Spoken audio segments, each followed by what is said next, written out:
Assalamualaikum warahmatullahi wabarakatuh.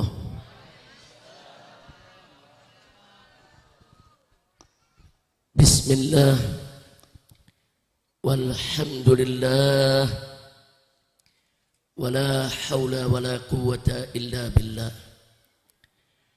Ashhadu an la ilaha illallah wahdahu la syarika lah. وأشهد أن سيدنا محمدا عبده ورسوله لا نبي بعده. اللهم صل وسلم وبارك على سيدنا وحبيبنا وشفيعنا ومولانا نبينا محمد وعلى آله الطاهرين الطيبين وأصحابه الغر الميامين ومن تبعهم بإحسان إلى يوم الدين. أما بعد، سيادة الحبائب الشرفاء وسعادة العلماء والمشايخ الفضلاء وجميع الحاضرين والحاضرات الأحباء الأعزاء رحمكم الله. في هذه المناسبة السعيدة الطيبة المباركة وبمثل هذا الاجتماع المبارك لا أنسى أن أوصيكم جميعا ونفسي بتقوى الله وبطاعة رسول الله صلى الله عليه وسلم. فنسأل الله سبحانه وتعالى أن يهدينا إلى صراطه المستقيم ويجعلنا من المتقين ويدخلنا جنته جنة النعيم بحق سيد المرسلين والحمد لله رب العالمين. تقبل الله منا ومنكم فتقبل يا كريم. Ikhwatil a'izza rahimakumullah. Setelah puja dan puji kita panjatkan bagi Allah subhanahu wa ta'ala, setelah salawat dan salam kita sampaikan untuk junjungan Nabi kita yang tercinta Sayyiduna Muhammad sallallahu alaihi wasallam beserta keluarga dan para sahabatnya. Maka dalam kesempatan yang penuh kebahagiaan dan keberkahan ini tidak lupa kita sampaikan salam penghormatan kita kepada segenap panitia penyelenggara yang telah bekerja keras untuk mensukseskan acara ini. Dari Majelis Ta'lim Al-Bahjah yang dipimpin dan diasuh oleh guru kita semua, Akhina Al-Fadil Al-Ustadzul Mubarak Al-Habib Ahmad bin Muhdar Al-Attas hafidhahullahu ta'ala wa ra'ah, famatanallahu bituli hayatih wa nafa'ana bi'ulumih, amin ya rabbal alamin. Saya sampaikan salam penghormatan saya kepada keluarga besar al-marhum wal maghfurulah Al-Habib Ahmadun Al-Attas. Hadir bersama kita di sini putra dan putrinya, anak, menantu dan cucunya, keluarga besar yang sangat-sangat kami cintai. Mudah-mudahan Al-Habib Ahmadul Attas rahimahullahu ta'ala rahmatan wasi'ah wa ghafara lahu maghfiratan jami'ah, amin ya rabbal alamin. Di sini bersama kita hadir banyak sekali para habaib, yang seniornya, yang juniornya, yang tuanya, yang mudanya. Insya Allah kehadiran para guru-guru kita ini menjadi penyebab turunnya rahmat dan barakah buat kita. Di sini ada orang tua kita Al-Habib Hasan Al-Aidarus, dan di sini juga ada guru-guru kita yang tadi sudah menyampaikan mau'idhahnya. Nah, di sini juga ada Habib Hussein bin Zaid Al-Attas, Habib Syakir bin Zaid Al-Idrus, barusan tamu kita yang dari Solo Al-Habsyi, Masya Allah. Saudara luar biasa telah menyampaikan kepada kita dengan sangat bagus dan sangat menarik, sangat menggugah kita semua. Semoga semua apa yang telah disampaikan oleh guru-guru kita bisa memotivasi kita untuk lebih cinta kepada Nabi Muhammad sallallahu alaihi wasallam. Dan sini hadir juga kita punya tamu dari Yaman, guru dosen di Jamiatul Ahqaf Tarim ya ikhwan, yaitu Sayyid Ad-Doktor Al-Habib Muhsin Al-Baiti As-Saggaf hafidhahullah ta'ala wa ra'ah.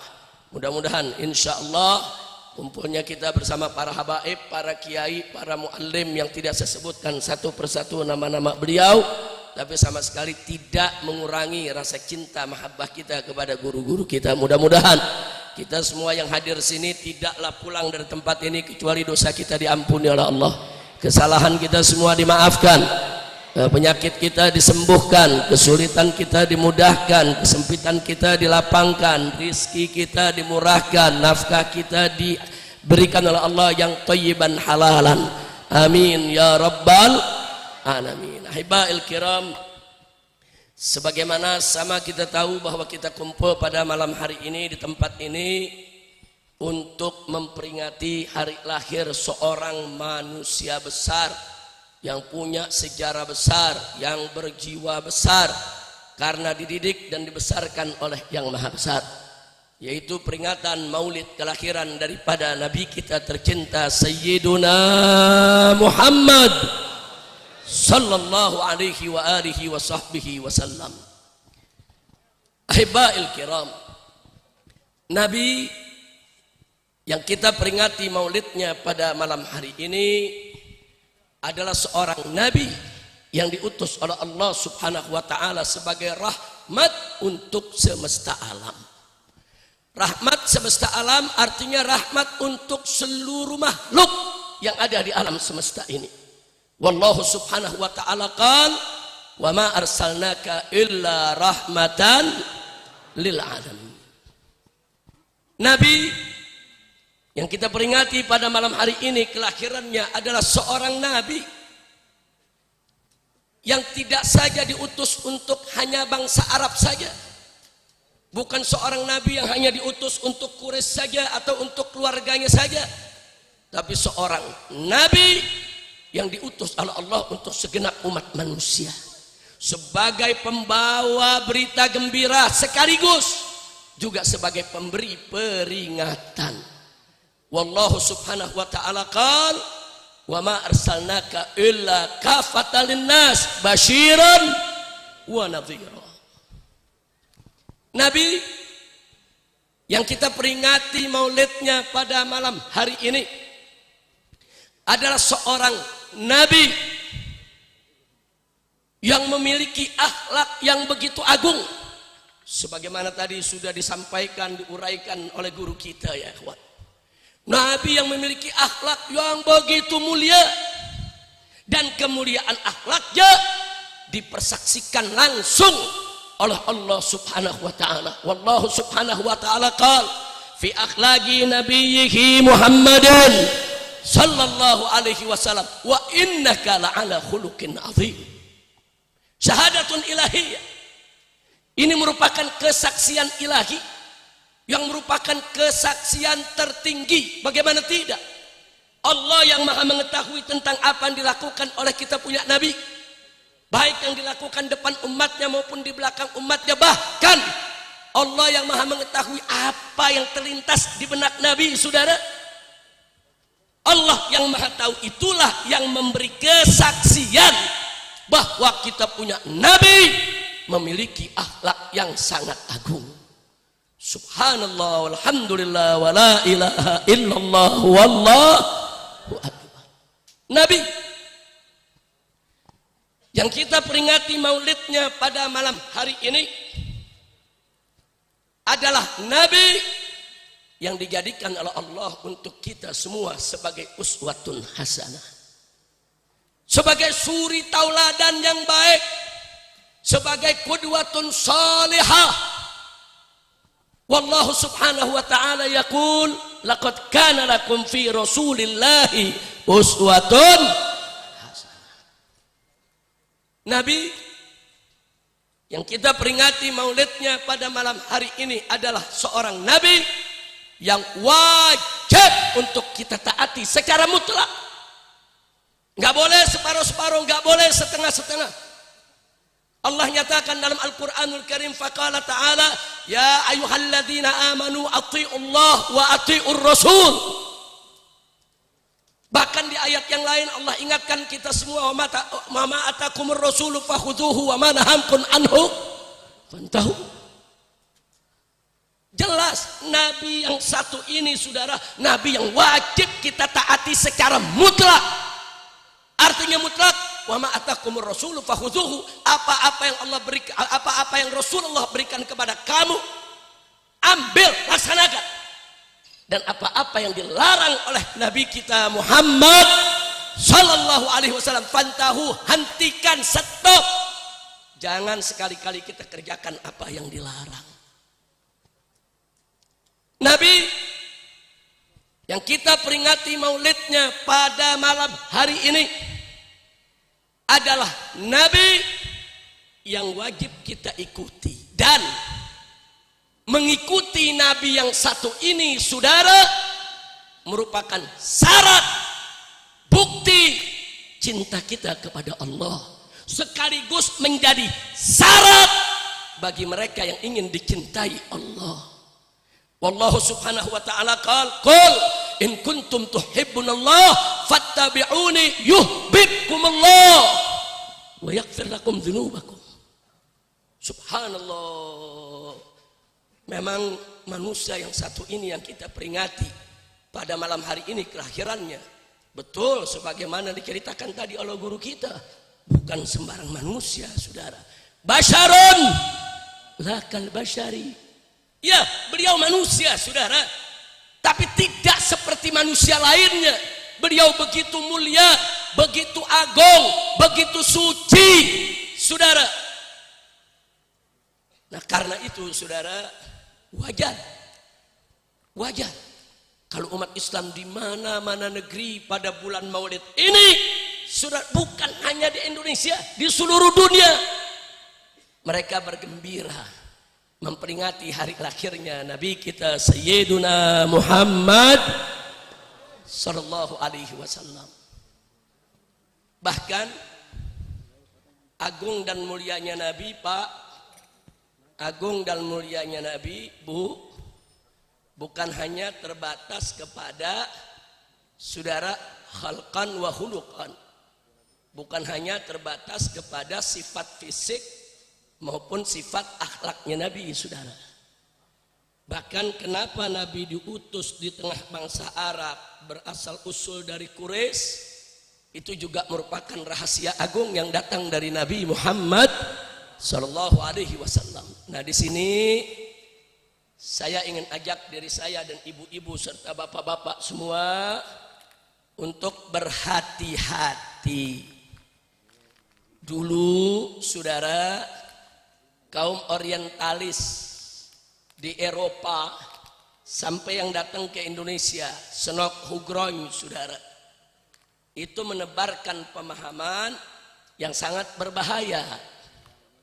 Bahkan beberapa waktu yang lalu, bahkan juga beberapa tahun yang lalu juga saudara, saya dapatkan langsung di atas mimbar seorang doktor, kiai, haji saudara,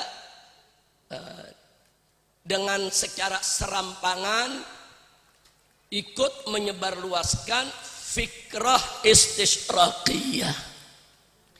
Dia mengatakan, saudara-saudara, kenapa Nabi terakhir diutus di tengah bangsa Arab? Dia bilang di atas mimbar yang hadir puluhan ribu orang saudara, Nabi terakhir diutus di tengah bangsa Arab karena bangsa Arab bangsa yang paling biadab, bangsa yang paling zalim, paling jahat. Lalu kenapa Nabi diutus di tengah bangsa Quraisy? Dia katakan karena bangsa Quraisy saudara itu suku yang paling kejam di tengah-tengah bangsa Arab. Astagfirullahaladzim. Ini dari mana belajar begini saudara? Ini kalau bicaranya 4-5 orang lagi diskusi saya maklumi. Ini tabligh akbar depan puluhan ribu orang saudara. Ya terpaksa saya nggak mau debat di atas mimbar, tapi mesti saya luruskan. Nggak bisa dibiarkan saudara. Nah, maka itu saat itu langsung kita luruskan, baik di acara tersebut maupun di beberapa masjid di daerah tersebut saudara. Nah karena itu malam ini saya ingin menyampaikan Pak Bu ya, Betul. Nabi diutus karena alam ini jahiliyah. Alam ini fi zulumatil jahl. Betul, Nabi diutus ke dunia ini saudara, karena di alam dunia ini saudara terjadi kegelapan, terjadi kebodohan. Kita semua masuk ke alam jahiliyah. Betul, kebiadaban memang merajalela, kejahatan merajalela saudara. Betul, kita nggak pungkiri. Tapi persoalannya apa betul bangsa Arab yang paling biadab, paling kejam, paling sadis, paling jahat, dan Quraisy paling jeleknya bangsa Arab? Tunggu dulu. Kalau mau bicara paling, itu perlu penelitian panjang saudara. Itu perlu kita kumpulkan dulu data-data kebiadaban yang ada di seluruh dunia. Jangan Anda berpikir kalau yang biadab saat itu cuma di Mekah doang. Enggak saudara. Mari yuk kita buka sejarah. Lihat di Eropa dulu saudara. Apa yang terjadi saat itu di wilayah kekaisaran Romawi saudara. Yang terjadi saudara di kekaisaran Romawi sebagaimana juga terjadi di Mekah. Banyak orang paganisme, menyembah berhala, menyembah batu dan lain sebagainya saudara. Tapi perilakunya, mari kita lihat. Yang gak ada di Arab, ada di Eropa saudara. Di antaranya soal perbudakan. Seorang budak di Eropa saudara bebas bagi majikannya, mau dipukul, mau dianiaya, mau dibunuh, mau dipotong, terserah. Karena budak bukan lagi manusia dianggap oleh mereka. Nggak sampai di situ saudara, bahkan di Eropa dibuat stadion saudara. Untuk apa? Untuk tempat para bangsawan dan anak-anak mereka serta kaisar menonton saudara hiburan. Apa hiburannya? Budak-budak diadu tanding, 1 lawan 1, 2 lawan 2, kelompok lawan kelompok saudara. Nanti kalau ada yang satu menang, yang lainnya mati saudara, maka mereka bersorak saudara. Jadi budak diadu sampai mati. Saya mau tanya, biadab gak? Jawab yang kompak, biadab tidak? Biadab tidak? Enggak sampai di situ saudara. Kalau ada satu budak kuat, kalau dipertandingkan selalu menang, maka pada akhirnya diadu dengan binatang buas saudara. Dimasukkan harimau, dimasukkan singa ke lapangan, orang nonton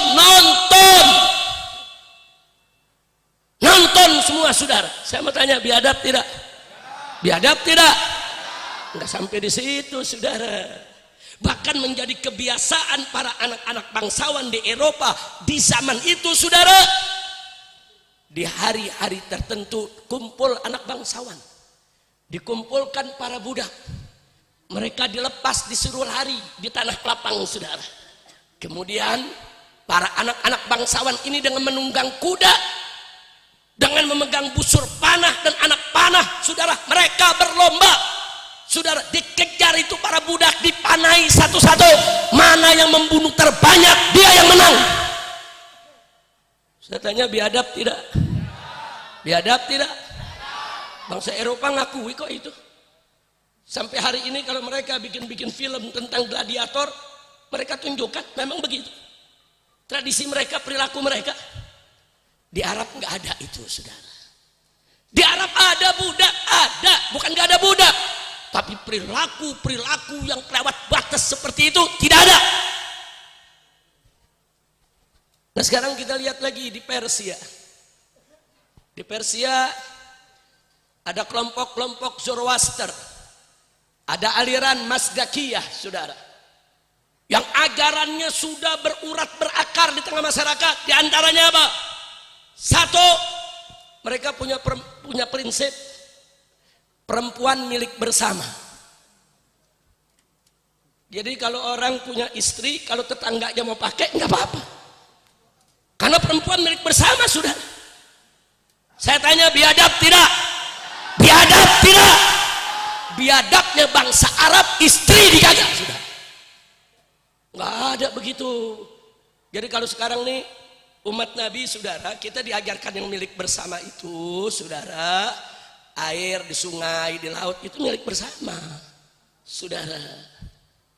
Nah, tapi kalau istri bukan milik bersama, perempuan bukan milik bersama. Kenapa perempuan dijadikan milik bersama? Karena perempuan mereka anggap manusia hina, rendah. Saya tanya, biadab tidak? Biadab tidak? Di Arab nggak ada biadab begitu. Baik, kita pindah ke Cina, saudara. Di Cina sana, saudara, sudah jadi tradisi, saudara, di tengah-tengah mereka. Atau saya tambahkan dulu tadi yang di Persia. Di Persia ada satu lagi. Mereka punya tradisi bahwa seorang ayah adalah orang yang paling berhak mengawini putrinya sendiri dibandingkan orang lain. Jadi menurut mereka, putrinya sendiri itu dia yang biayai, dia yang kasih nafkah, dia yang besarkan, maka dia paling berhak sebelum orang lain. Maka jangan kaget kalau di Persia ketika itu banyak bapak kawin sama anak kandungnya. Saya tanya, biadab tidak? Biadab tidak? Arab biadab, nggak ada begitu. Bapak kawin anak kandung, saudara. Nah, jadi kalau mau bicara paling biadab, tunggu dulu. Mesti kita pelajari dulu, apa betul di Arab itu paling biadab. Kalau soal Arab biadab ketika itu, iya, kita nggak pungkiri, bukan Arab aja, seluruh dunia biadab. Masuk fi alamil zulumat, zulumatul jahal, saudara. Nah, kemudian kita pindah ke Cina.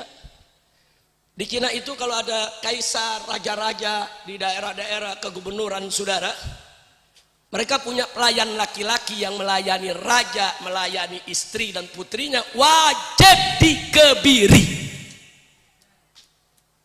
Nggak bisa nggak dikebiri, dan harus mau dikebiri. Kalau nggak mau dikebiri dihukum mati, saudara. Nah, saya tanya, lelaki dikebiri biadab tidak? Biadab tidak? Ya, biadab, saudara. Semua pelayan-pelayan bangsawan, pelayan-pelayan kerajaan, mereka kebiri, saudara. Baik, kita lihat di Afrika, di Asia, bahkan termasuk Indonesia, saudara. Dulu, bahkan sekarang di Afrika masih ada, saudara. Tradisi apa? Tradisi kanibal. Manusia makan daging manusia, saudara. Manusia makan daging manusia, kanibalisme. Di zaman Nabi di benua Afrika dan beberapa wilayah di timur jauh sana, saudara. Tradisi itu memasyarakat. Saya mau tanya, orang makan daging orang biadab tidak? Biadab tidak? Di Arab nggak ada, saudara. Orang makan daging orang nggak ada. Zaman jahiliyah di Arab, saudara. Iya, di Arab ada kebiadaban, saudara. Sebagian masyarakatnya suka mengubur hidup-hidup anak perempuan. Wa'dul banat, betul itu ada, betul itu biadab. Tapi garis bawahi, saudara, yang melakukan wa'dul banat tidak semua Arab. Jadi jangan dibayangkan seluruh bangsa Arab ngubur hidup-hidup anak perempuan, nggak betul. Saya mau tanya di sini semua, Nabi Muhammad punya ibu tidak? Jawab yang kompak, Nabi punya ibu tidak? Laki atau perempuan? Kok nggak dikubur hidup-hidup dari kecilnya? Kok ada? Tapi para sahabat jumlahnya ratusan ribu, saudara, mereka punya ibu tidak? Ibunya laki atau perempuan? Lah kok ada? Katanya dikubur hidup-hidup semua. Kita pakai cara berpikir, saudara, jangan menggeneralisir. Ya, ada segelintir yang suka mengubur hidup anak-anak perempuan, betul. Dan biadabnya masyarakat itu walaupun banyak yang tidak mengubur hidup anak perempuan, tapi kebanyakan mereka ar-ra'yul am, kebanyakan mereka berpendapat nggak apa-apa anak perempuan dikubur hidup-hidup. Itu biadab, saudara, jelas biadab, kita akui. Tapi apakah kebiadaban semacam ini yang paling biadab di antara semua kebiadaban? Ukurannya apa? Standarnya apa? Barometernya apa? Nah kita tanya bangsa Arab, kenapa sih ngubur hidup-hidup anak perempuan? Kita mesti tahu juga alasannya, saudara. Mereka ngubur hidup-hidup anak perempuan bukan untuk dipersembahkan kepada berhala, bukan. Di sebagian benua, saudara, ada ajaran-ajaran mempersembahkan kepada dewa itu potong gadis, saudara. Arab bukan itu. Tolong dicatat baik-baik, di zaman itu Eropa ada kekaisaran, Persia ada kekaisaran, Cina ada kekaisaran, Mekah nggak ada kekaisaran, saudara. Nah, tolong perhatikan baik-baik ya. Di Eropa ada Kaisar Romawi, bahkan kekuasaan Kaisar Romawi sampai negeri Syam, saudara. Palestina semua diambil oleh dia. Kekaisaran Persia itu namanya negara Irak sampai Yaman dikuasai, saudara, oleh mereka. Tapi menariknya, baik Kaisar Persia maupun Kaisar Romawi nggak tertarik buat ngambil Mekah, saudara. Subhanallah, ada rahasia apa ini? Nanti kita kupas ya, kawan. Nah, jadi di sini, saudara, kalau di Romawi ada kaisar, di Persia ada kaisar. Kaisar punya tentara untuk mengamankan negeri supaya rakyatnya tidak perang satu sama lainnya dengan cara tegas atau keras. Mereka punya pemimpin. Beda di Arab, Pak, Bu. Di Mekah dan di Jazirah Arabia yang berlaku sistem gobilah, suku. Setiap suku ada pimpinannya. Kalau di Indonesia ini seperti di Papua, seperti di Kalimantan, ada suku-suku pedalaman. Suku-suku itu tunduk kepada ketua. Ketua bilang A, sukunya bilang A. Ketua bilang B, sukunya bilang B. Nah, saat itu begitu di negeri Arab. Nah, lalu apa yang terjadi, saudara? Karena banyak gabilah, banyak suku, kadang-kadang satu suku tersinggung, merasa dihina oleh suku lain, akan berubah menjadi perang antar suku, saudara. Sampai hari ini di tanah Arab itu daerah-daerah pedalaman suku masih kuat, saudara. Oh, bisa perang, menghina sedikit bisa perang suku. Sama lah dengan di Papua, di Kalimantan. Coba-coba kita hina suku, bisa perang antar suku, ya ikhwan. Nah, di situ ada tradisi, saudara, sama di mana-mana. Kalau dua suku perang, saudara, maka yang kalah orang lelakinya dibunuh, perempuan mereka diambil, anak-anak mereka dijadikan budak, harta benda mereka, kebun-kebun rumah semua disita, saudara. Dan perempuan-perempuan mereka, baik istrinya maupun putri-putrinya atau ibunya dan lain sebagainya, perempuan-perempuan mereka diambil oleh yang menang dan dijadikan sebagai pelayan hawa nafsu mereka seumur hidup. Nah, ini ada orang-orang Arab stres mikirin ini, saudara. Bagaimana kalau saya punya putri anak perempuan? Kalau suku saya kuat, kalau perang menang, kalau perang kalah, suku saya kecil, nanti anak perempuan saya diambil. Nanti anak perempuan saya dijadikan pelayan, nafsu lawan seumur hidup. Saya nggak mau. Kesian saya punya putri. Daripada nanti dewasa memalukan, dia tersiksa, lebih baik saya kuburkan semasa dia kecil. Itu pola pikir jahiliyahnya begitu, saudara. Bukan untuk dipersembahkan ke dewa, bukan. Dia ingin menjaga marwahnya. Bagaimana kalau suku saya nanti perang, anak saya diambil? Kalau anak laki bisa melawan anak perempuan, dia orang lemah. Masa sih seumur hidup harus jadi pelayan hawa nafsu musuh? Makanya masyarakat Arab memaklumi kalau ada orang tua mengubur hidup-hidup daripada putrinya masih kecil, saudara. Tapi tetap ini perbuatan biadab. Kita nggak katakan nggak biadab, saudara. Tetap biadab, betul? Saya tanya biadab tidak? Tapi paling tidak kita mesti tahu latar belakangnya. Sebab dengan kita tahu latar belakang, nanti kita bisa bandingkan dengan kebiadaban yang lain. Dari situ baru kita bisa jawab, apa betul Arab paling biadab? Kira-kira jelas gak? Jadi naif sekali. Allah ingin mengutus nabinya Allah lihat seluruh dunia, mana yang paling biadab? Oh Arab, nabinya ditaruh situ. Naif betul saudara. Cara berfikirnya, na'udzubillah min. Oh rencana Allah maha suci, maha mulia saudara. Allah subhanahu wa ta'ala gadarullah magadar saudara. Allah tentukan semuanya dan Allah maha tahu apa yang akan terjadi di masa datang. Betul? Saya mau tanya, siapa yang maha tahu? Siapa yang maha tahu? Siapa yang maha pengatur? Siapa yang maha besar? Siapa yang maha agung? Takbir. Sallu ala nabi. Perhatikan baik-baik. Sekarang kita coba menelusuri hikmah dan rahasia. Kenapa sih nabi yang terakhir ditaruh di tengah bangsa Arab? Udah gitu di tengah suku Quraisy lagi saudara. Kenapa? Saudara, soal biadab semua biadab saudara. Tapi di tengah bangsa Arab ada satu rahasia yang manusia nggak tahu, tapi Allah maha tahu saudara. Bahwa di tengah bangsa Arab yang biadab tersebut masih ada makarimul akhlak yang tersisa saudara. Makanya Nabi bersabda, innama bu'itsu liutammima makarimul akhlak.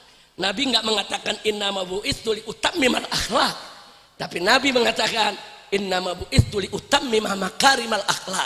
Sesungguhnya aku ini diutus hanya untuk menyempurnakan makarimal akhlak, kemuliaan akhlak.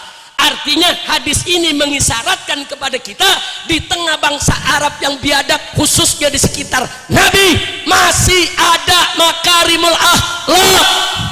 Yang mana satu, bangsa Arab dengan segala kebijakannya tapi sangat menghormati tamu saudara. Bangsa Arab biadab ya, tapi kalau urusan tamu, coba-coba tamunya diganggu, dia bisa perang sama suku yang mengganggu saudara. Yang kedua, bangsa Arab terkenal kalau sudah tamu datang, dia bisa sembelih puluhan ekor kambing ataupun unta untuk menyambutnya saudara. Ahlul karam wal jud. Di sana masih ada itu sifat. Sifat itu masih ada. Bagaimana sifat Quraisy, bagaimana sifat Abdul Muthalib, kakeknya Nabi saudara, sering menyambut tamu, melindungi tamu, dan mereka kalau sudah setia, luar biasa kesetiaannya. Ini yang menjadi rahasia. Oh, Allah maha tahu. Di tengah bangsa Arab itu ada mutiara-mutiara yang nanti akan menjaga perjuangan Islam, yang nanti akan menjaga Nabi terakhirnya, yang nanti akan berjuang bersama Nabinya untuk menyebarluaskan Islam. Di sana ada mutiara-mutiara yang setia, yang kuat, yang berani, yang akan berkorban untuk Allah dan Rasulnya. Siapa mereka? Di sana ada Abu Bakar Siddiq, Umar ibn Khattab, Utsman ibn Affan, Ali ibn Abi Thalib. Di sana juga saudara ada Abdurrahman ibn Auf, Sa'ad ibn Abi Waqqas. Ribuan sahabat Nabi yang Allah maha tahu kalau mereka ikut nanti kepada Nabi, mereka akan korbankan apa yang mereka miliki untuk menyebarkan Islam. Dan Allah maha tahu saudara, berapa banyak Nabi dan Rasul Allah utus ke tengah Bani Israel dibunuh oleh orang-orang Yahudi saudara. Dibunuh. Nabi Zakaria dibunuh, Nabi Yahya dibunuh saudara. Berapa banyak Nabi yang dibunuh. Nabi tidak akan mengutus Nabi terakhirnya kekasihnya di tengah masyarakat yang khianat, yang gak setia, yang deban, yang pengecut. Tidak. Nabi maha tahu, Nabi maha melihat. Itu di tengah bangsa Arab tuh ada Abu Bakar, Umar, Utsman, Ali. Ini mutiara ini. Ini mutiara, Allah maha tahu itu mutiara saudara. Nanti ini yang bakal bela nabinya. Ini akan berkorban untuk nabinya saudara. Subhanallah. Dan akhirnya terjadi apa yang terjadi. Kita lihat, muncul dari tengah bangsa Arab orang-orang yang setia berjuang bersama Nabi sampai akhir hayatnya saudara. Betul? Betul? Indah tidak? Indah tidak? Jadi indahnya kita punya Nabi bukan hanya khalqan dan khuluqa, hatta siratan indah saudara. Hatta sejarahnya indah. Oh pantas Nabi terakhir ditaruh di tengah bangsa Arab. Oh ternyata di sana ada orang setia, ada orang pemberani, ada orang yang akan mengorbankan harta benda jiwa raganya untuk Allah dan Rasulnya. Dan itu terbukti saudara. Kira-kira jelas tidak? Paham tidak? Nah, jadi kalau ditanya kenapa Nabi diutus di tengah bangsa Arab, jawabnya bukan karena bangsa Arab paling biadab. naif, sembarangan aja. Justru karena di tengah bangsa Arab yang biadab itu masih tersisa makarimul akhlak, saudara, yang diamalkan oleh mutiara-mutiara yang kelak akan menjadi sahabat Nabi yang membela Islam, saudara. Alhamdulillah. Kira-kira jelas tidak? Itu satu. Yang kedua, saudara, Nabi Maha tahu bahwa kitab suci terakhir nanti yang akan diturunkan kepada Nabi bukan bahasa Ibrani, bukan bahasa Suryani, tapi pakai bahasa Arab. Lalu kenapa yang dipilih Quraisy, saudara? Ya, karena seluruh ulama mengakui, saudara, bahwa, saudara, bahasa Arabnya Quraisy adalah bahasa Arab yang paling fasih di tengah seluruh bangsa Arab. Afsahul lughat wal lahjat, saudara, Quraisy. Jadi Quran kitab suci terakhir mau diturunkan ke dalam bahasa Arab. Bahasa Arabnya tinggi kelasnya, saudara, bukan sembarang bahasa Arab. Oh, kalau gitu masyarakat di sekitar Nabi harus orang-orang yang bisa memahami pesan-pesan yang akan datang dari Allah Subhanahu wa taala. Makanya dipilihlah dari suku Quraisy, karena Quraisy, saudara, ya, bahasanya yang paling fasih di tengah bangsa Arab. Yang ketiga, karena Quraisy diakui oleh seluruh bangsa Arab adalah bangsa yang nasabnya paling mulia. Jadi Allah Maha tahu kalau Allah kirim Nabi terakhir dari nasab yang gak jelas, nanti dihina oleh orang-orang kafir. Siapa tuh Nabi terakhir? Siapa tuh Muhammad, nasabnya gak jelas? Siapa bapaknya? Siapa ibunya? Siapa kakeknya? Tapi begitu diutus di tengah bangsa Arab dari Quraisy, Hashimi, semua bangsa Arab mengaku, ya, Bani Hashim adalah bani yang paling mulia di tengah bangsa Arab, saudara. Jadi orang gak bisa menghina nasab Nabi, itu gak bisa. Nah, jadi Nabi itu, Allah mengirim Nabi terakhirnya harus punya nasab yang mulia, bahkan termulia, saudara, supaya itu gak jadi penghalang bagi dakwahnya di kemudian hari. Kira-kira jelas tidak? Jelas tidak? Udah berapa tuh? Tiga, saudara. Nah, kenapa di tengah bangsa Arab? Karena di tengah bangsa Arab, saudara, ada orang-orang setia yang akan bela Islam. Kenapa dari suku Quraisy? Karena Al-Quran terakhir akan diturunkan dalam bahasa Arab, dan Quraisy bahasa Arab yang paling fasih di tengah bangsa Arab. Nah, kenapa dari suku Quraisy? Karena suku termulia, saudara. Bahkan bukan hanya sekedar dari Quraisy, dari Bani Hashim, saudara. Intisarinya daripada suku Quraisy. Nah, supaya nggak ada lagi yang bisa merendahkan nasabnya Nabi, saudara. Kira-kira jelas tidak? Yang keempat, saudara. Yang keempat, kita buka peta dunia yang lebar, saudara. Lihat Mekah ada di mana? Di sebelah kiri, saudara, ada benua Afrika. Nyebrang dari Afrika ada benua Amerika. Di sebelah atas dan kanan terus ada benua Eropa dan Asia, saudara. Kalau kita buka lebar, Mekah ada di tengah dunia, saudara. Allah Maha tahu sebelum peta dibuat oleh manusia, sebelum manusia menemukan ilmu peta, saudara, Allah Maha tahu bahwa ini tempat yang paling strategis di dunia. Bahkan saat itu, saudara, Mekah tempat lalu lintas perdagangan, saudara, dari kekaisaran Romawi di utara sampai kekaisaran Persia mencakup Yaman ke selatan, saudara. Sehingga kalau agama yang dibawa oleh Nabi ditaruh di tengah pusat dunia, maka di kemudian hari akan mudah disebarkan ke seluruh pelosok dunia, saudara. Kira-kira jelas tidak? Jelas tidak?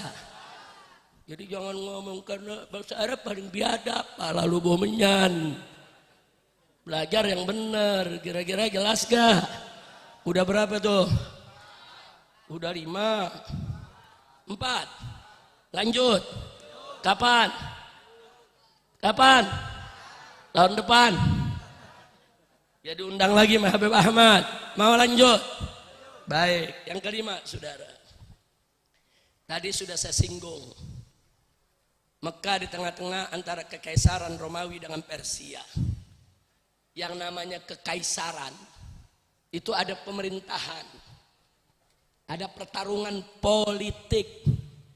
Kadang-kadang kaisar dibunuh sama anaknya karena anaknya pengen segera jadi kaisar.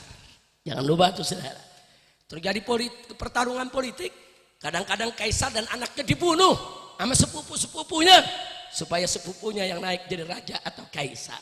Pertarungan politik. Begitu juga di Persia, saudara. Terjadi pertarungan politik.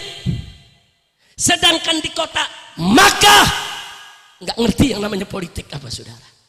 Masya Allah, enggak, mereka nggak ada yang paham politik.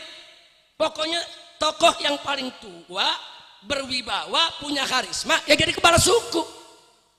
Selesai, saudara. Nggak ada tuh pertarungan politik, saudara, antara perdana menteri dengan hulu balang, antara hulu balang dengan para menterinya, nggak ada. Nah, kenapa ini perlu saya sampaikan? Sebab ini rahasianya. Andai kata Nabi terakhir diutus di Eropa, maka sekarang orang akan mengatakan, Muhammad itu kan bawa Islam hasil pertarungan politik. Hasil pertarungan politik. Nanti agamanya dianggap rekayasa politik, saudara. Karena berada di pusaran pertarungan politik. Begitu juga kalau diutus di Persia. Muhammad itu kan menyampaikan ajaran baru itu. Itu hasil pemikiran politik. Ada pertarungan politik kok di sana.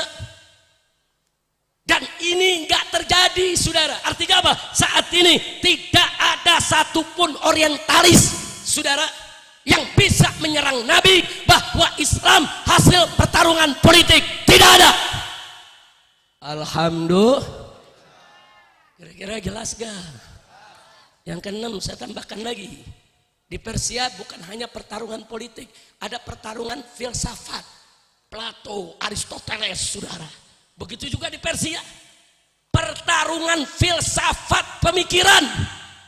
Di Mekah nggak ada yang ngerti filsafat. Pokoknya tahu ada patung Lat, patung Usah, sembah, selesai. Nggak ada yang ngerti filsafat, saudara. Nggak ada yang berdebat soal filsafat. Sehingga sampai saat ini tidak ada yang bisa menuduh bahwa Muhammad membawa ajaran Islam karena hasil pertarungan filsafat. Tidak ada. Sallu ala Nabi.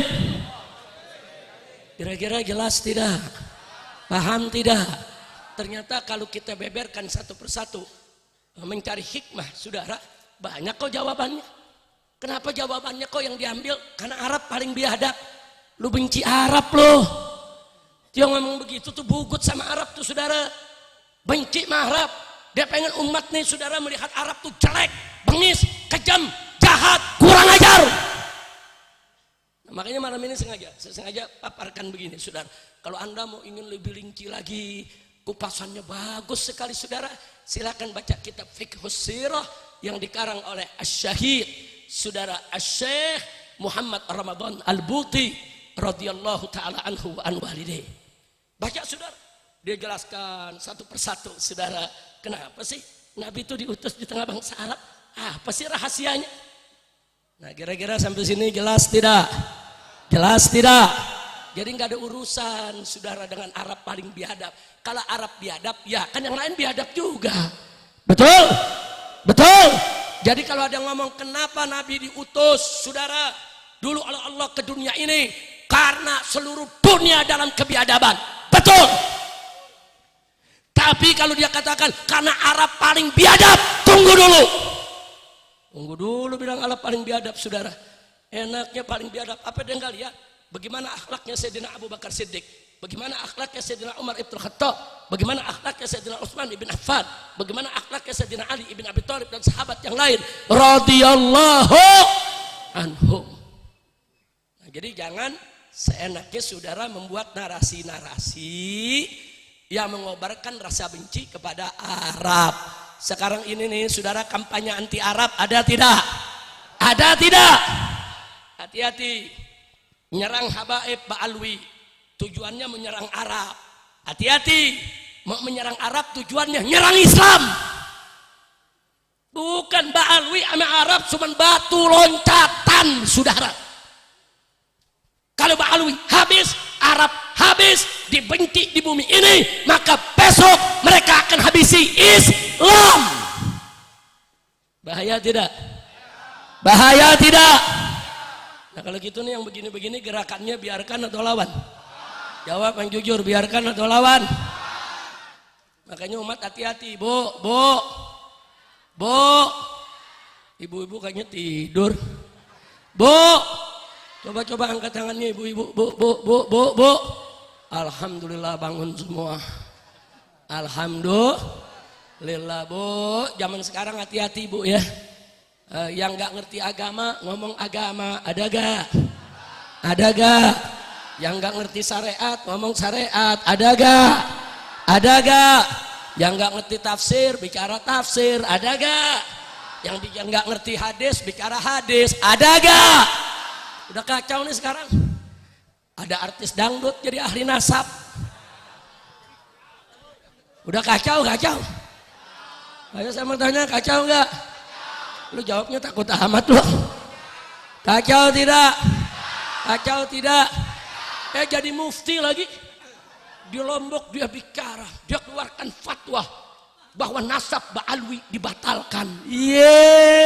Senar gitar lu kemana? Udah kacau, udah pusing dah. Udah ceramahnya sampai di sini aja dah. Masya Allah, kacau tidak? Ayo jawabnya kompak, kacau tidak? Ada orang ngaku kerja di BRIN. Kita periksa namanya, kita cari siapa dia. Ternyata ahli pakar ikan nila. Begitu kita lihat pakar ahli ikan nila, tahu-tahu apa disebut? Ahli DNA nasab. Nasab ikan cupang. Udah kacau tidak? Kacau tidak? Makanya yang begini saya mau tanya, biarkan atau lawan? Nasab Ba'alwi dimaki-maki, diyahudi-yahudikan saudara. Nasab dibatalkan saudara. Ternyata yang ngomong si Imad nasabnya nggak jelas.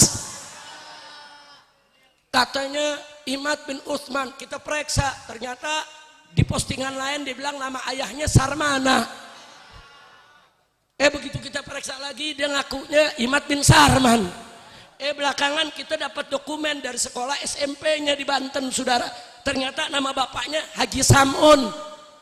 Ini yang bener yang mana? Ya bukan, nasabnya aja nggak jelas, mau cerita nasab Ba'alwi. Lu ngerti arti gak? Coba bisa gak? Kurang panjang. Lu paham gak tuh? Lu paham itu apa? Apa arti? Dulu saya masih kecil, berantem teman berebut gundu. Kita menang, tahu tuh saudara, musuh kita bilang, itu sakit hatinya sampai dalam saudara. Ada paham gak? Ini kita bicara di Betawi nih, orang Betawi kalau diyein, tuh sakit hati dalam. Paham? Jadi kalau besok ada orang ngomong ngawur di atas mimbar, saudara, bicara nasab Ba'alwi, nyerang habaib, menghina kiai yang bela habaib, semua dihina, saudara. Ada yang begini, rame-ramenya dia teriak, yang panjang. Ayo hafal gak? Ibu-ibu, Bu, ayo Bu semuanya, 1, 2, 3. Kurang panjang. Ayo semua bapak-bapak, jangan kalah sama ibu-ibu semua. 1, 2, 3. 1, 2, 3. 1, 2, 3. Si Imad urusannya denger begini stroke lagi. Tapi saya maklumi, Bu. Saya maklumi kenapa Imad begitu. Loh kok dimaklumi, Beb? Ya bagaimana nggak dimaklumi? Begurunya sama orang yang bisa bahasa semut. Ya pantas saja guru edan murid gila. Lo tahu bahasa semut? Makoli lakoni rahmata. Apa dia ngomong? Gua nggak paham. Saya mau tanya nih, ini masyarakat Kebon Juruk ada yang paham nggak? Ada yang paham? Makoli lakoni rahmatan, makoli lana rahmatan, makoli. Paham nggak lo? Paham nggak? Sama. Udah yang begini-begini saudara, ini merusak tatanan keharmonisan hubungan antara habaib dengan ulama. Saudara, ini sebagai penutup dari saya. Habaib dzurriyyatun Nabi sallallahu alaihi wasallam. Mereka adalah keturunan Nabi kita Muhammad sallallahu alaihi wasallam. Mereka punya kedudukan mulia, Allah dan Rasulnya yang memuliakan. Bahkan Allah mewajibkan kepada umat Islam orang beriman untuk cinta dan hormati mereka. Sampai-sampai Sayyidina Abu Bakar Siddiq mengatakan dalam hadis sahih, dalam Sahih Bukhari, saudara, urqubu Muhammadan fi ahli baiti. Jaga kehormatan kau punya Nabi di keluarganya. Cintai, hormati mereka. Bahkan dalam ayat Quran, saudara, Allah yang katakan kepada Nabi, qul la as'alukum alaihi ajra illa al-mawaddata fil qurba. Katakan hai Nabi, katakan hai Muhammad, katakan kepada kau punya umat, la as'alukum alaihi ajra, aku tidak meminta upah apapun atas segala jasaku, illa kecuali al-mawaddah, cinta kasih, fil qurba, di dalam kerabat keluargaku. Masya Allah. Jadi itu perintah siapa toh? Perintah siapa itu? Jadi cinta keluarga Nabi, perintah Allah dan perintah Nabi. Bukan habaib yang miskinta, tidak saudara. Enggak, ini perintah Allah dan perintah Nabi. Tapi jangan lupa juga, di sana ada ulama yang keduduknya tidak kalah mulia, saudara. Allah mengatakan dalam Al-Quranul Karim, faqala ta'ala, innama yakhsyallaha min ibadihil ulama. Sesungguhnya, saudara, mereka yang takut kepada Allah, saudara, hanya dari kalangan ulama. Allah puji ulama-ulama yang takut kepada Allah. Enggak sampai di situ, Allah naikkan derajatnya. Yarfa'illahu alladzina amanu minkum walladzina utul ilma darajat. Dan dalam hadis Nabi mengatakan, al ulama warasatul anbiya. Para ulama adalah pewaris Nabi. Saya tanya, kalau gitu kedudukan ulama mulia tidak? Jawab yang keempat, kedudukan ulama mulia tidak? Kedudukan kiai mulia tidak? Kedudukan ajengan mulia tidak? Kedudukan para tuan guru mulia tidak? Siapa yang memuliakan mereka? Siapa yang memuliakan mereka? Takbir. Kedudukan keluarga Nabi mulia. Kedudukan ulama mulia. Jangan kita beda-bedakan, saudara. Jaga baik-baik hubungan keluarga Nabi, para habaib dengan para ulama. Mereka wajib bersatu dalam cinta, dalam kasih sayang, dalam kerjasama, saling menghormati, bersatu menyebarkan Islam. Betul? Betul? Nah, maka itu saya mau tanya semua, kalau kiai ulama jangan bersatu dengan habaib, senang tidak? Senang tidak? Jawab yang kompak, senang tidak? Setuju tidak? Dukung tidak? Jadi kalau ada orang ingin pecah belah umat, ingin cerai-beraikan umat, ingin adu domba ulama dan kiai serta habaib, saudara, biarkan atau lawan? Biarkan atau lawan? Takbir. Nah, ini yang saya mau sampaikan, saudara. Jangan mau diadu domba, saudara. Gayanya si Imat nantangin berdebat. Saya siap berdebat 3 hari 3 malam. Wow. Serem. Saya punya mantu Habib Hanif bin Abdurrahman Al-Attas datang. Kalau manggil saya Abah. Abah, ini bagaimana Pak tantangannya? Apa diemin? Karena banyak yang nyaranin jangan diladenin. Diemin aja. Saya sampaikan ke Hanif, ya Hanif, ya waladi, kalau mereka mencaci maki, menghina, nggak usah dijawab, nggak usah. Tapi kalau mereka udah buat risalah, buat makalah, saudara, apalagi dengan mengutip dalil dan argumentasi, hadapi, siapkan dirimu, bil ilmi wal adab, hadapi mereka. Nah, akhirnya dipersiapkan, berangkat Hanif ke sana dengan semangat, 3 hari 3 malam mau berdebat, saudara. Oh, si Imat sombongnya sampai sono dia kabur. Iye. Al-kaburi. Kacau tidak? Kacau tidak? Dia kabur, saudara. Ini hari akhirnya Robitoh yang ngundang. Karena dikit-dikit saudara nantangin Robitoh melulu. Saudara, kalau penelitian, kan dia mau meneliti Ba'alwi. Pusatnya Ba'alwi di Robitoh. Yang namanya meneliti datang dong ke Robitoh. Betul? Dulu saya bangun Front Pembela Islam, saudara. Banyak wartawan dari Amerika, Eropa, Jepang, Korea pengen tahu FPI itu apa. Datang ke rumah saudara. Dialog. Kenapa namanya FPI? Kapan didirikan? Apa tujuannya? Apa visinya? Apa misinya? Kenapa FPI begini? Kenapa FPI begitu? Itu meneliti.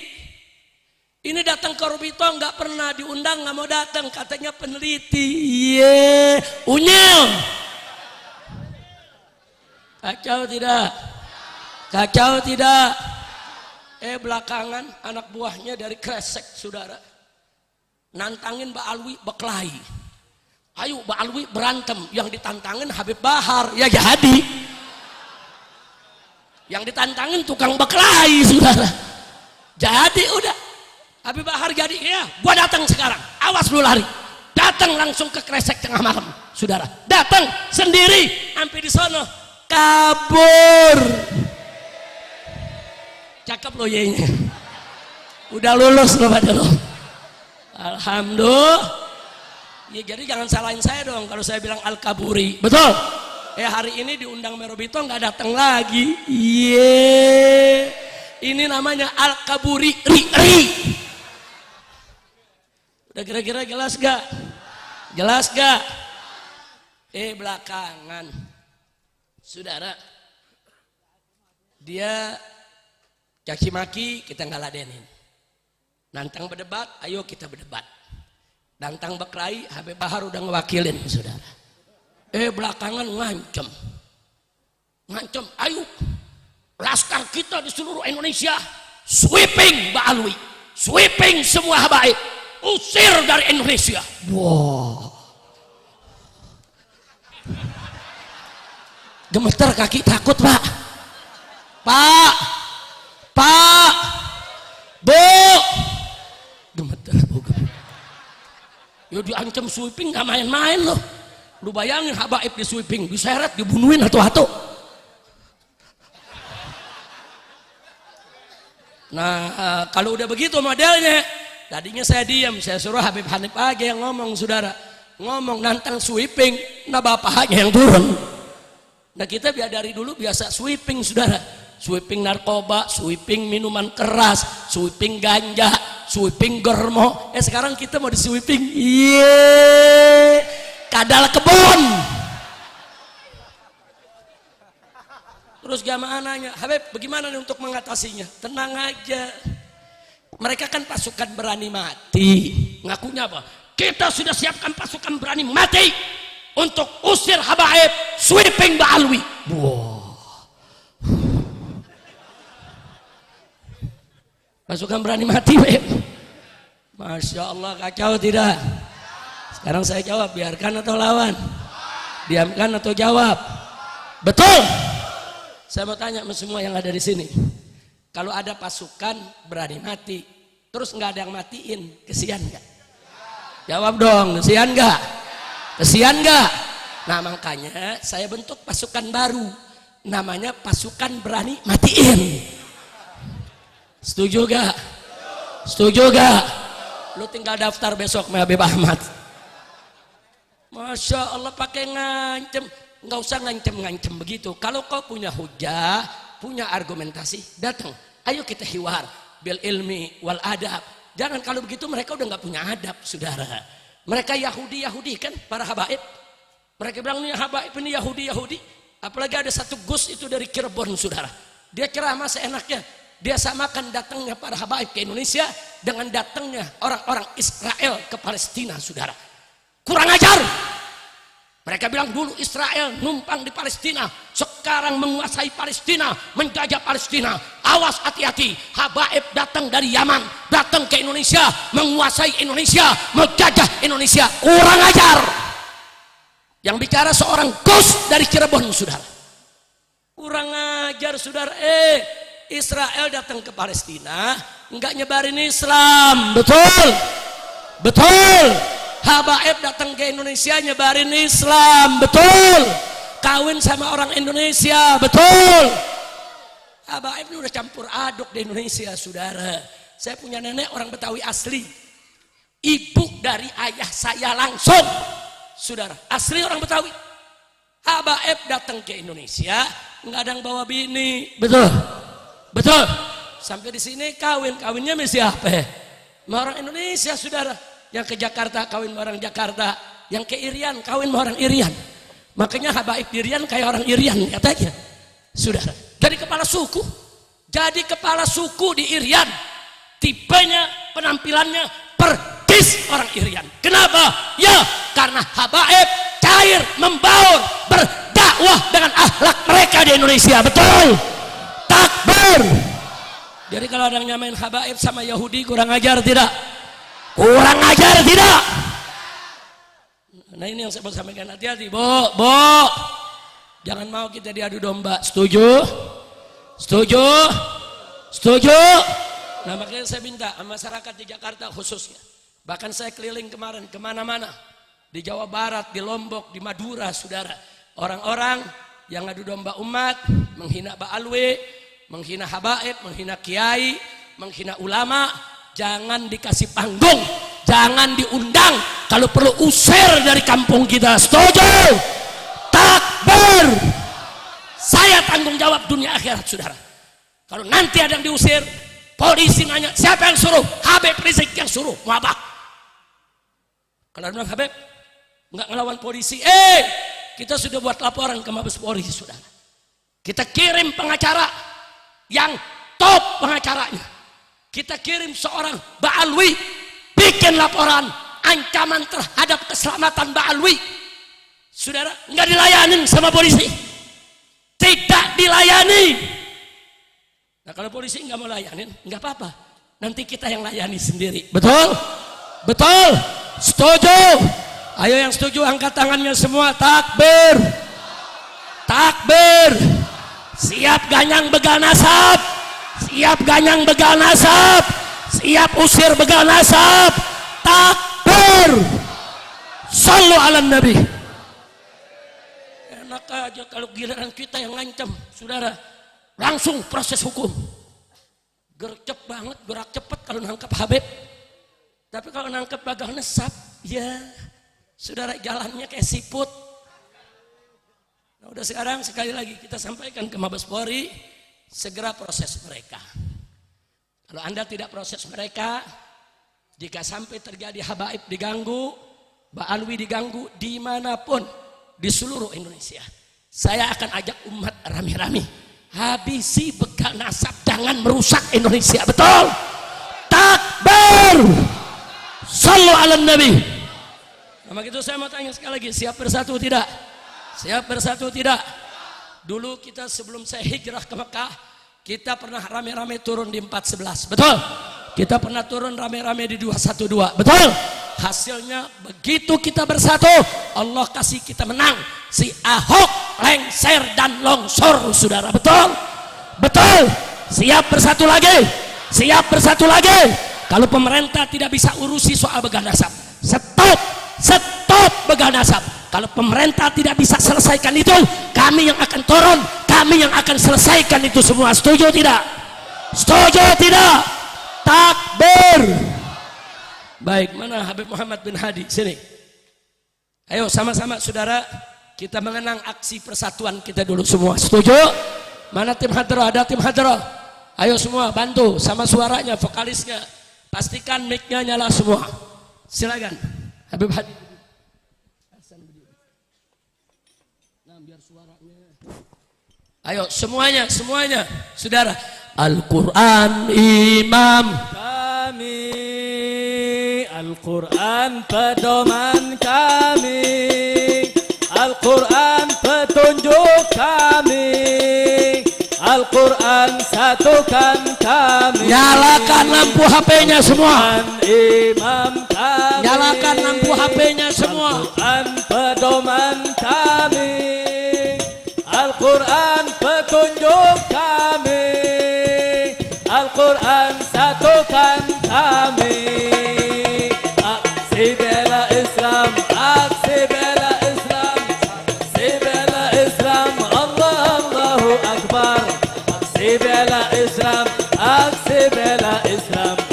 aksi bela Islam. Allah Allahu Akbar, Allahu Akbar. Semua suaranya. Allahu Akbar, Allahu Akbar, Allahu Akbar, Allahu Akbar, Allahu Akbar, Allahu Akbar, Allahu. Semuanya Al-Quran imam kami. Kelapa dua. Al-Quran kami. Al-Quran petunjuk kami. Al-Quran satukan kami. Al-Quran imam kami. Al-Quran pedoman kami. Kurang keras suaranya. Al-Quran, Al-Quran satukan kami. Aksi bela Islam, aksi bela Islam, Allah Allahu Akbar. Aksi bela Islam, aksi bela Islam, aksi bela Islam. Semua angkat tangannya, takbir. Allahu Akbar, Allahu Akbar, Allahu Akbar, Allahu Akbar, Allahu Akbar, Allahu Akbar, Allahu Akbar, Allahu Akbar.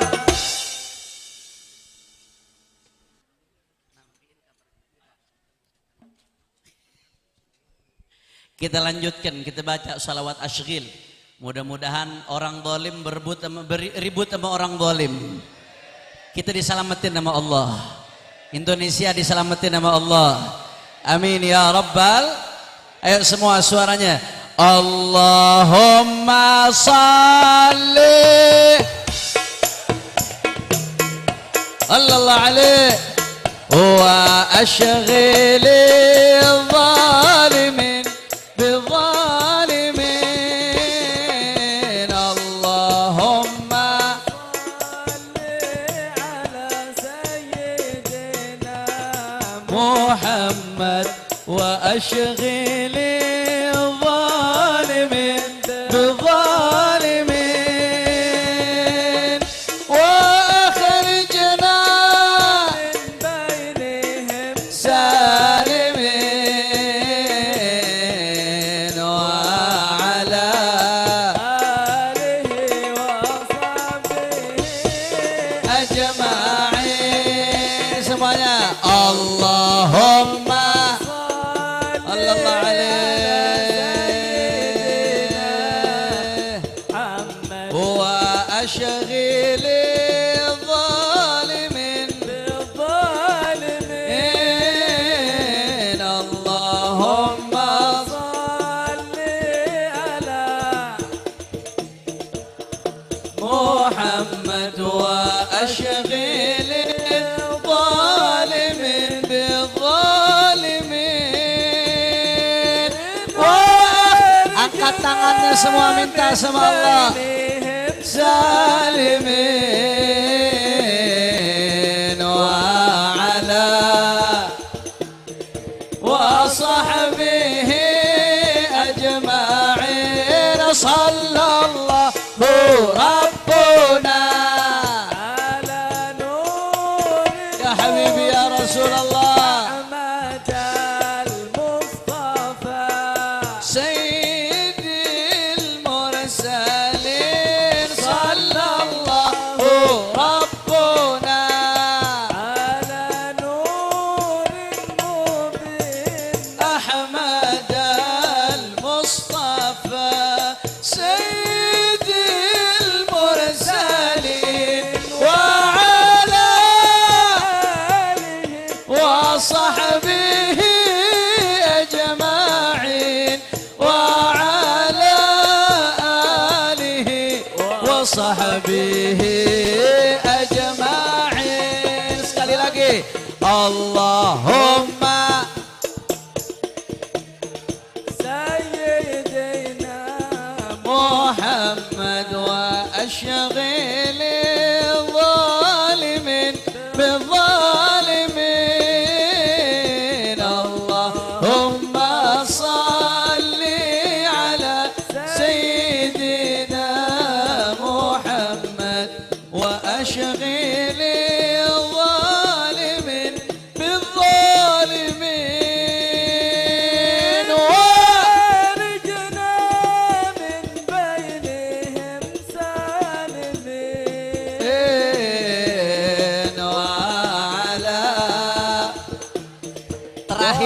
Sama-sama semuanya. Ajma'in sallallahu Rabbuna Allah. Ahmad al-Mustafa in sallallahu Rabbuna ya habibi ya Rasulullah Ahmad al-Mustafa sayyidil mursalin wa ala alihi wa sahbihi ajma'in wa ala alihi wa sahbihi. Kelapa dua angkat tangannya semua. Takbir, takbir, takbir. Sallu ala nabi. Ya ahlan wa sahlan. Habib Hanif baru pulang acara debat sama Al-Kaburi. Nah, jadi sebelum kita tutup ini acara, kita perlu minta sama Habib Hanif pesan dan kesan. Bagaimana ngerasain berdebat sama yang kabur melulu? Setuju? Setuju? Padahal tadi pamitannya di rumah, Abah mau jalan dulu berdebat berapa? 3 hari 3 malam kita ladenin nih Pak. Yang nggak taunya udah sampai sini malam. Tuh, jadi ini hari akhirnya berubah debat jadi seminar 12 jam.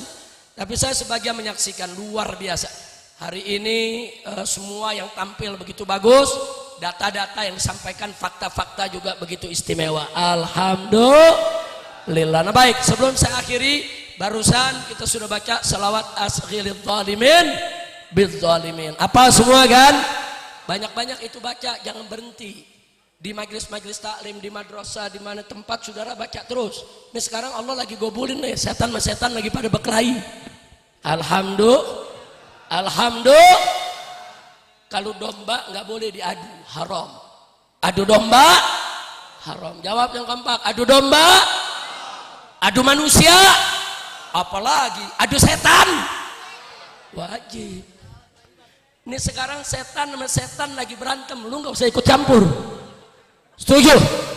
Setan sama setan lagi berantem, lu jangan pisahin. Gelar tikar, taruh kopi, nonton. Setuju tidak? Setuju tidak? Setuju tidak? Biarin dia orang ribut, kita maulidan di mana-mana. Setuju? Kita selawatan di mana-mana. Setuju?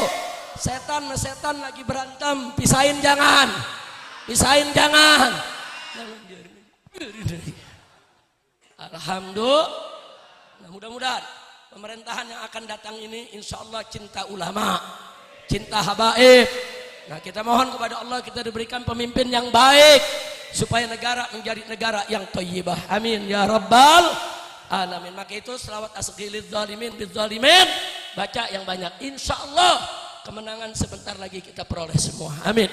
Nasrun minallah wa fathun qarib wa basyiril mu'minin. Shadaqallahul azim. Nah itu saja yang bisa saya sampaikan. Saya minta secara khusus Habib Hanif pesan kesan singkat aja, pesan kesan apa yang bisa disampaikan untuk umat dari pengalaman berdebat 3 hari 3 malam di Kesultanan Banten sampai ini hari rencana bermalam-malam gak jadi lagi. Nah silakan Habib Hanif. Dari saya cukup sekian. Hadani Allah wa iyyakum ila siratal mustaqim. Wassalamualaikum warahmatullahi wabarakatuh.